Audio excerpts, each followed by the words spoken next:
আসসালামু আলাইকুম। শাহনাজ রেসিপিসে আপনাদের সবাইকে স্বাগতম জানাই। অনেক দিন পর রেসিপি নিয়ে হাজির হলাম।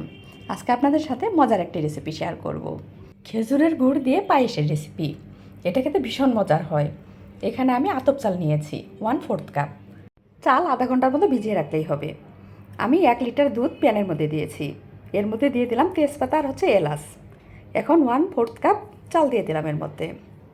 এখন নেড়ে দিচ্ছি, নাহলে দলা পেকে যাবে। চাল সিদ্ধ হয়ে যাওয়ার পর এখানে খেজুরে গুড় দেব। খেজুরে গুড় দিয়েই পায়েস রান্না করলে বেশি মজা লাগে খেতে। চালটা সিদ্ধ হয়ে গিয়েছে। এখন এর মধ্যে পরিমাণ মতো গুড় দিয়ে দেব। অল্প আঁচেই রান্না করে নিচ্ছি। এখন এর মধ্যে দিয়ে দেব নারকেল কুড়ানো, আর দিব বাদাম কুচি, আর কিশমিশ দিয়েছি এর মধ্যে।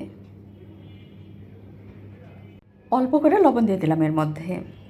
মজাদার খেজুরের গুড়ের পায়েস আমার রেডি। রেসিপিটি ভালো লাগলে অবশ্যই আমার চ্যানেলটি সাবস্ক্রাইব করবেন। আজকে এই পর্যন্তই। আমি শাহনাজ বিদায় নিচ্ছি। আল্লাহ হাফেজ।